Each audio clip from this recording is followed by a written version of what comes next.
بزرگوں، دوستوں، نوجوان ساتھیوں اور عزیز بچوں، ہم سبھی جانتے ہیں کہ اس سال کی رمضان المبارک کی آمد سے پہلے یہ آخری جمعہ ہے جس میں ہمیں اور آپ کو یہ جان لینا چاہیے اور سمجھ لینا چاہیے کہ آنے والا جو رمضان ہم پر رحمت کا سایہ بن کر آ رہا ہے، نیکیوں کا موسم بہار بن کر آ رہا ہے، اللہ رب العالمین کی جانب سے بے پناہ اور بے شمار نعمتیں لے کر آ رہا ہے، ہماری جنت سے، ہماری جہنم سے چھٹکانے کا پروانہ لے کر آ رہا ہے، ہمارے جنت میں داخلے کا ٹکٹ لے کر آ رہا ہے، تو ہم اتنے عظیم اور بڑے مہمان کا استقبال کس انداز میں کریں، اس بات کا ہمیں اور آپ کو علم ہونا چاہیے۔ ہم آپ کے سامنے کچھ ایسی باتیں رکھیں گے جس سے ہمیں پتہ چلے گا کہ رمضان کی آمد سے پہلے پہلے ہمیں کیا کیا کر لینا چاہیے۔ سب سے پہلا کام جس سے ہمیں فارغ ہو جانا چاہیے رمضان کی آمد سے پہلے پہلے وہ یہ ہے کہ پچھلے سالوں میں ہم سے جو روزے چھوٹے ہیں، ہم نے بیماری کی وجہ سے یا سفر کی وجہ سے یا کسی اور عذر شرعی کی وجہ سے یا عورتوں کے ساتھ جو دیگر معاملات ہوتے ہیں ان معاملات کی وجہ سے جن کے بھی جو روزے ٹوٹے ہوئے ہیں اور جو بھی باقی ماندہ ایام آپ کے پاس ہیں ان میں اپنے روزوں کو پورا کریں، یا جتنی گنتی بچی ہوئی ہے پھر بھی آپ کے پاس روزہ بچ جاتا ہے تو پھر بعد میں رکھ لیجئے، لیکن اگر آپ کے پاس 2 3 4 5 روزے ہیں تو آپ آرام سے ان دنوں میں پورا کر سکتے ہیں۔ اللہ رب العالمین ہمیں اور آپ کو اس کی توفیق عطا فرمائے، کیونکہ اس بات کا حکم شریعت میں موجود ہے۔ عائشہ صدیقہ رضی اللہ تعالی عنہ کی روایت ہے، وہ کہتی ہیں کہ ہمیں جب بعد میں روزہ قضا کرنے کی ضرورت پڑتی تھی تو میں پورے سال تو ادا کرنے سے قاصر رہا کرتی تھی کبھی کبھار، لیکن شعبان کے مہینے میں پہنچتے پہنچتے میں اپنے روزے کو پورا کر ہی لیا کرتی تھی۔ اس کی وجہ یہ تھی کہ سال بھر میں اس لیے نہیں پورا کر پاتی تھی کیونکہ اللہ کے رسول صلی اللہ علیہ وسلم کی حاجات و ضروریات ہیں، خود اپنی مصروفیات ہیں، ان کی بنیادوں پر میں سال کے دیگر ایام میں رمضان کے روزے جو ہم پر باقی رہ جاتے تھے میں نہیں رکھ پاتی تھی، لیکن شعبان کے مہینے میں یعنی اگلے رمضان کے آنے سے پہلے پہلے اس کو ضرور پورا کر لیا کرتی تھی۔ لہذا ہمارا اور آپ کا بھی وہی وتیرہ ہونا چاہیے کہ ہم بھی اور آپ بھی یا جن کے بھی روزے ٹوٹے ہوئے ہیں وہ لوگ بھی رمضان کی آمد سے پہلے پہلے اپنے بقایا روزوں کی تکمیل کر لیں اور انہیں پورا کر لیں۔ دوسری چیز جو کرنا ہے وہ یہ کہ رمضان تک پہنچنے کے لیے اللہ رب العالمین سے دعا کرنی ہے، اور جب مل جائے رمضان کے مہینے میں آپ داخل ہو جائیں تو آپ اللہ رب العالمین کا شکر ادا کریں۔ اسلاف کا طریقہ کار تھا کہ وہ 6 مہینہ پہلے سے ہی ایک دعا کا اہتمام کرنا شروع کر دیتے تھے، اللہم بلغنا رمضان، اے اللہ ہمیں رمضان تک پہنچا دیجئے، اے اللہ رمضان ہمیں نصیب کیجئے، رمضان ہماری قسمت کا حصہ بنا دیجئے، رمضان میں ہم نیکیوں کے موسم بہار میں نیکیوں سے اپنے دامن مراد کو خوب بھریں، اس بات کی ہمیں توفیق دیجئے۔ اس بات کی دعا وہ کب سے کرتے تھے؟ 6 مہینہ پہلے سے ہی اس بات کا اہتمام کرتے تھے۔ کیونکہ بہت سارے ایسے لوگ ہیں جو ہم سے رخصت ہو چکے ہیں، بہت سارے ایسے لوگ ہیں جن کی یہ آرزو تھی یا جنہیں یہ محسوس بھی نہیں ہوا تھا، جنہیں یہ پتہ بھی نہیں چلا تھا کہ اس کی زندگی کا خاتمہ ہو جائے گا، وہ اگلے سال کے رمضان کی آمد سے پہلے پہلے اس دنیا سے رحلت فرما جائیں گے انہیں۔ اور یہ جو 4-5 دن بچے ہوئے ہیں اس میں بھی کتنے لوگوں کو جانا ہے، اس بات کا بھی جانے والوں کو علم نہیں ہے، اس بات کی بھی جانکاری لوگوں کو نہیں ہے۔ لہذا رمضان تک پہنچنے کی دعا بکثرت کیجئے کہ اللہ رب العالمین ہمیں رمضان کا مہینہ عطا کرے، اللہ رب العالمین ہمیں نیکیوں کا موسم بہار عطا کرے، اللہ رب العالمین ہمیں نیکیوں سے اپنے دامن مراد کو بھرنے والا جو موسم آ رہا ہے اسے ہمیں نصیب فرمائے، تاکہ ہماری مغفرت ہو سکے، تاکہ ہم تیرا تقرب حاصل کر سکیں، تاکہ ہم تیرا محبوب بندہ بن سکیں، تاکہ ہم اس رمضان میں کی جانے والی عبادت کے نتیجے میں جنت کے راستے کو آسانی سے ہم طے کر سکیں، اس بات کے لیے ہمیں اور آپ کو زیادہ سے زیادہ دعا کرنا چاہیے۔ اور جب مل جائے، چونکہ یہ عظیم نعمت ہے، بہت عظیم نعمت ہے رمضان کا مل جانا، اتنا عظیم نعمت ہے کہ اللہ رب العالمین کا ہمیں اس پر خصوصی شکر ادا کرنا چاہیے۔ ایک بہت مشہور واقعہ ہے، دو صحابہ اکرام ایک ساتھ ایمان لائے، ایک قتال کرتے کرتے، لڑائی کرتے کرتے راہ الہی میں شہید ہو گئے، لیکن ان کے ساتھ جو ایمان لائے تھے ان کا انتقال فطری موت پر 1 سال کے بعد ہوا۔ کسی صحابی نے دیکھا خواب میں کہ جو شخص بعد میں انتقال کیا ہے وہ پہلے جنت میں چلا گیا، اسے جنت میں انٹری پہلے مل گئی۔ اللہ کے رسول صلی اللہ علیہ وسلم سے استفسار کیا، اللہ کے رسول صلی اللہ علیہ وسلم سے اس صحابی نے جنہوں نے خواب میں دیکھا تھا، انہوں نے اللہ کے رسول سے پوچھا کہ آخر ایسا کیوں ہوا؟ وہ دونوں ایک ساتھ اسلام قبول کیے۔ شہادت کا مرتبہ ایک عظیم مرتبہ ہے، اللہ کے راستے میں لڑتے لڑتے مر جانا ایک بڑا مرتبہ ہے، اور انہوں نے اس مرتبے کو حاصل کیا۔ اس کے باوجود وہ شخص جو بعد میں مرا، 1 سال کے بعد مرا، فطری موت مرا، اس کے مقابلے بعد میں جنت میں داخل ہوا۔ ایسا کیوں ہوا؟ تو اللہ کے رسول صلی اللہ علیہ وسلم نے اپنا ایک فرمان ان کو سنایا کہ الیس قد مکث ھذا سنۃ، کہ جو شخص بعد میں مرا ہے کیا انہیں 1 سال کی زندگی مزید نہیں ملی؟ اس کے بعد کہتے ہیں فادرک رمضان فصامہ، پھر انہوں نے رمضان کا مہینہ پا کر روزہ نہیں رکھا، یعنی انہوں نے 1 سال کی زندگی پائی، رمضان کا مہینہ پایا، اس میں روزے رکھے، سجدے وغیرہ کیے اور دیگر عبادتیں کی، تو ان دونوں کے درمیان نیکیوں کا جو فاصلہ بن گیا وہ اس قدر بڑا بن گیا جیسے آسمان اور زمین کے درمیان کا فاصلہ ہے۔ جنت میں ان کا مقام اور ان کا مرتبہ جو فرق ہے، جو تفاوت ہے دونوں کے مراتب میں، وہ اس طرح ہے کہ جس طرح آسمان و زمین کے درمیان فرق ہے، جس قدر آسمان و زمین کے درمیان دوری ہے درجات کے اعتبار سے، رمضان پانے والا شخص شہید ہونے والے شخص سے زیادہ اونچے مقام پر ہے۔ لہذا اپنی لمبی زندگی کے لیے بھی دعا کیجیے، اور ہر سال آپ کو رمضان کا مہینہ میسر آئے اور اس میں آپ نیکیاں زیادہ سے زیادہ کر کے اپنے دامن مراد کو بھریے، اس بات کی دعا بھی کرتے رہیے۔ تیسری چیز ہے، رمضان کی عظمت کا احساس اپنے دل میں ابھی سے جگائے رکھیے۔ رمضان کی عظمت کا احساس کہ رمضان مبارک کا مہینہ سال کے 12 مہینوں میں اللہ رب العالمین نے سب سے افضل، مقدس، بابرکت، باعظمت بنایا ہے، اس بات کا احساس اپنے اندر پیدا کیجیے۔ وہ اس لیے کہ اللہ رب العالمین نے کتاب ہدایت اور پوری دنیا کے دستور حیات جو نازل کیا، دستور کائنات جو نازل کیا، وہ اسی مہینے میں قرآن مجید کی شکل میں نازل کیا۔ یہ وہ مہینہ ہے جس کو اللہ رب العالمین نے سال کے 12 مہینوں میں سب سے افضل گردانا ہے۔ یہ وہ مہینہ ہے جس میں اللہ رب العالمین ہر رات کیا کرتا ہے، نہ جانے کتنے جہنمیوں کو جہنم سے آزاد کرتا ہے۔ یہ وہ مہینہ ہے جس میں اللہ رب العالمین نے ایک رات ایسی رکھی ہے جس رات میں اگر عبادت کر لی جائے تو وہ عبادت 1000 سال عبادت کرنے سے بھی زیادہ بہتر ہے۔ ظاہر سی بات ہے، جب اتنی عظیم نعمتوں سے یہ رمضان کا مہینہ بھرا پڑا ہے، اتنے عظیم مراتب سے اللہ رب العالمین نے اس مہینے کو بھر دیا ہے، تو اس کی عظمت کا احساس اپنے دل میں ابھی سے زندہ رکھنا ہوگا، تبھی جا کر آپ رمضان مبارک میں انٹری کریں اور اسی عظمت کے احساس کے ساتھ، اسی بلندی مرتبت کے احساس کے ساتھ اللہ رب العالمین نے رمضان کو جو تقدس عطا کیا ہے، جو مقدس بنایا ہے، اس تقدس کے احساس کے ساتھ آپ رمضان میں داخل ہوں، اور پھر اس کے بعد اللہ رب العالمین سے توفیق طلب کرتے رہیے، اللہ رب العالمین سے دعائیں کرتے رہیے کہ اللہ رب العالمین ہماری صحت کو بھی برقرار رکھنا، ہماری تندرستی کو برقرار رکھنا، ہماری زندگی کو لمبی رکھنا، تاکہ ہم تیری عبادت بصحت و عافیت پورے طور پر انجام دے سکیں، روزہ رکھ کر کے پورے طور پر انجام دے سکیں، صوم و صلات کی پابندی کر کے پورے طور پر انجام دے سکیں، قیام لیل اور تہجد و تراویح کی نماز کا اہتمام کر کے اللہ رب العالمین ہم تیری بڑائی، تیری کبریائی، تیری بندگی زیادہ سے زیادہ کر سکیں، اس بات کی ہم اور آپ کو دعا کرنا چاہیے۔ لہذا عظمت کا احساس رکھنا اور اس کے تقدس کے احساس کو ابھی سے اپنی زندگی میں بیٹھانا، یہ بہت زیادہ اہم اور ضروری ہے۔ رمضان کی آمد کا اظہار، رمضان آنے والا ہے، اس بات پر خوشی کا اظہار اپنے گھر والوں سے کیجیے، آپ بھی خوش ہوئیے اور اس خوشی کا اظہار اپنے گھر والوں سے بھی کیجیے۔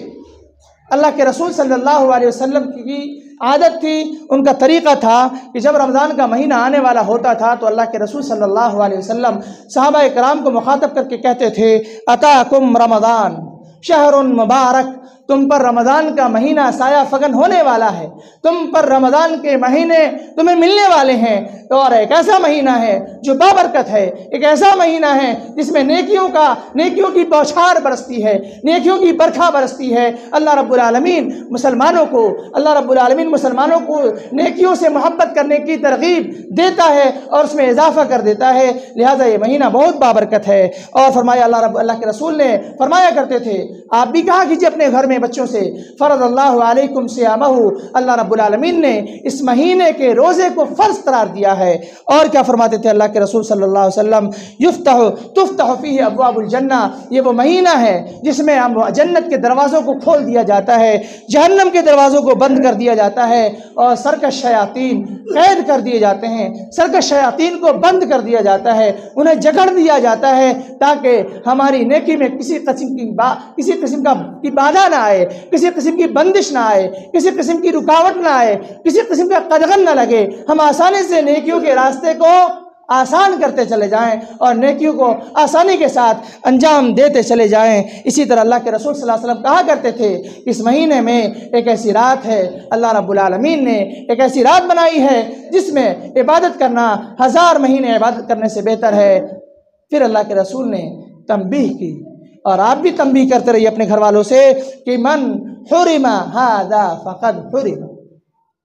رمضان کی اس قدر نیکیوں، اس قدر عظیم ترین مرتبے کے ہونے کے باوجود بھی اگر کوئی شخص رمضان میں نیکیوں کو انجام دینے سے محروم ہو گیا تو اس سے بڑا محروم شخص، اس سے بڑا نامراد شخص، اس سے بڑا بدقسمت شخص کوئی نہیں ہو سکتا ہے۔ لہذا اس محرومیت سے خود کو بچانے کے لیے رمضان کی عظمت کا احساس اپنے اندر پیدا کریں، اور اس کے اندر جو نیکیاں ہیں، جو مسرتیں آنے والی ہیں، جو خوشیاں آنے والی ہیں، جو ہمدردیاں بٹنے والی ہیں، جو نعمتیں برسنے والی ہیں، ان نعمتوں کی خوشخبری اپنے ساتھ ساتھ اپنے بچوں کو بھی دیجیے، ان کے اندر بھی احساس جگائی۔ ہوتا یہ ہے پہلے زمانے میں جب ہم لوگ بچے ہوا کرتے تھے تو ایک اتساہ ہوا کرتا تھا، ایک الگ سی چمک ہوا کرتی تھی، لوگ چاند کو دیکھنے کا باضابطہ اہتمام کیا کرتے تھے، اپنے چھتوں پر چلے جایا کرتے تھے، دیہاتوں میں کھیتوں میں چلے جایا کرتے تھے لوگ، اور چاند باضابطہ دیکھا کرتے تھے۔ لیکن آج کل لوگ چاند کہاں دیکھتے ہیں؟ لیٹر پیڈ پر، کہ کس جمعیت کی جانب سے لیٹر پیڈ آیا ہے اور اس میں لکھا ہوا ہے چاند نظر آیا یا نہیں آیا۔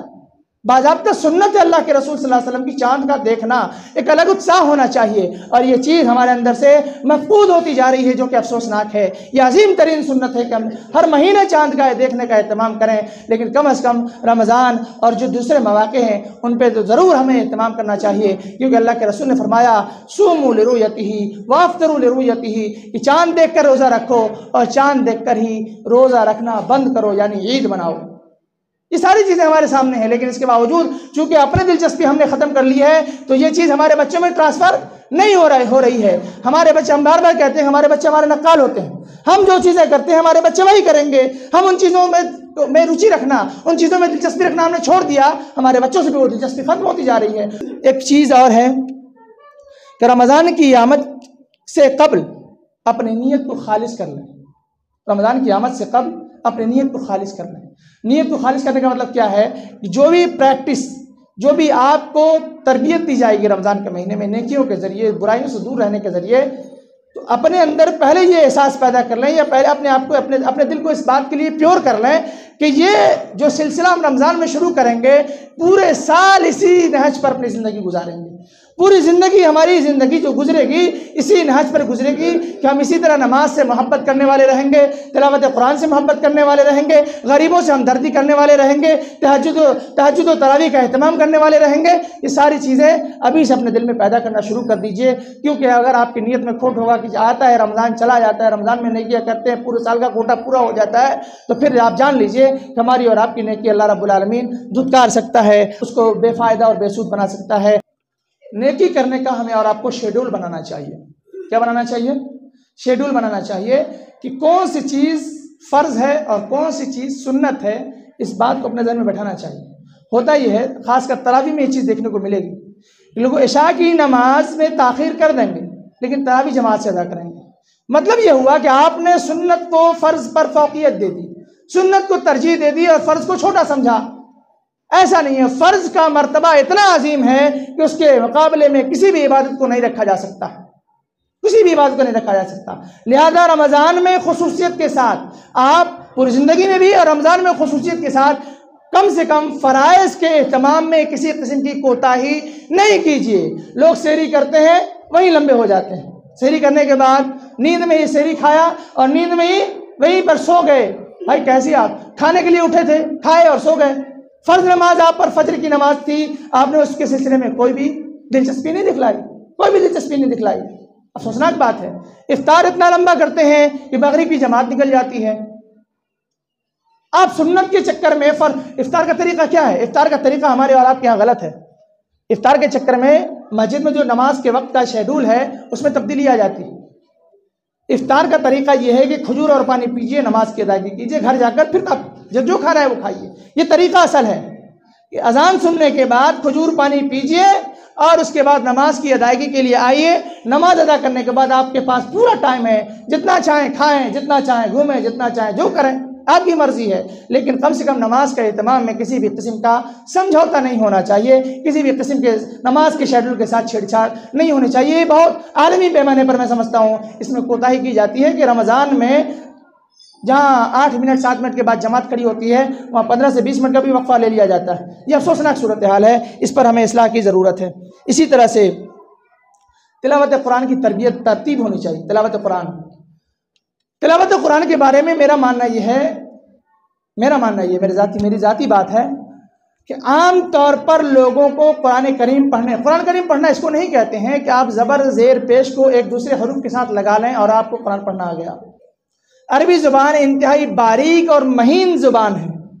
بہت نازک زبان ہے، معمولی سی چھیڑ چھاڑ کی وجہ سے معنی کس قدر بگڑ جاتا ہے اس کا ہمیں اور آپ کو احساس بھی نہیں۔ لہٰذا میرا ماننا یہ ہے کہ آپ کے پاس لگ بھگ سبھی ہاتھوں میں موبائل ہے، جو غیر حافظ ہیں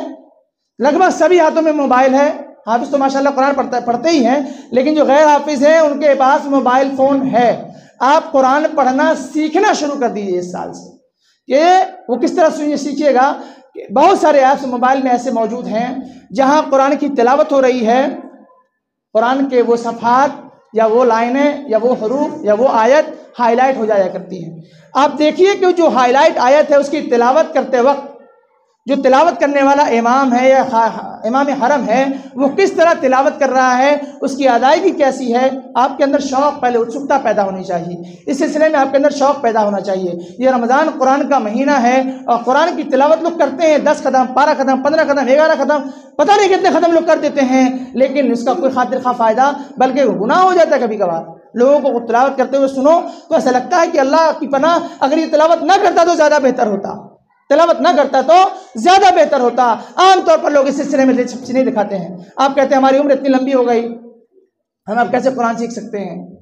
آپ ابھی بھی بہت ساری چیزیں سیکھ رہے ہیں۔ آپ کے ہاتھ میں موبائل نہیں تھا، آپ کو موبائل چلانے نہیں آتا تھا، موبائل آیا تب بھی نہیں چلانے آیا، لیکن چلاتے چلاتے آیا نا۔ کیسے آ گیا؟ کمپیوٹر آپ کو نہیں چلانے آتا تھا، چلاتے چلاتے آیا نا۔ قرآن بھی پڑھنا سیکھیے، کیونکہ یہ آپ کی دنیا اور آخرت دونوں سنوارنے والی ہے۔ قرآن کریم ایک ایسی کتاب ہے جو آپ کی دنیا بھی سنوارے گی اور آخرت بھی سنوارے گی۔ تو جو آپ کی دنیا اور آخرت دونوں بنانے والی چیز ہے اس سلسلے میں آپ کی کوئی دلچسپی نہیں ہے، اس میں آپ ایک چونی خرچ کرنا نہیں چاہتے ہیں، لیکن جہاں آپ کو ذاتی طور پر مفاد سمجھ میں آئے، مادی منفعت سمجھ میں آئے، وہاں آپ لاکھوں کروڑ اڑا دیتے ہیں۔ تو یہ آپ کی کم نصیبی ہے اور آپ کی بد نصیبی ہے۔ تو میرا ماننا یہ ہے کہ آپ قرآن کی تلاوت اس سال کیسے کیجئے، موبائل میں اپنے ایپ کو انسٹال کیجئے اور اس میں جو آیتیں ہائی لائٹ ہوتی ہیں اس وقت آڈیو بھی ساتھ میں چلتا ہے، آڈیو کو باضابطہ سنیے اور اس قرآن کی تلاوت کو دیکھیے کہ وہ کیسے پڑھ رہا ہے۔ انشاءاللہ آپ کو اس پر بھی ثواب ملے گا۔ وَإِذَا قُرِئَ الْقُرْآنُ فَاسْتَمِعُوا لَهُ وَأَنصِتُوا لَعَلَّكُمْ تُرْحَمُونَ۔ جب قرآن کی تلاوت کی جائے تو خاموش رہو،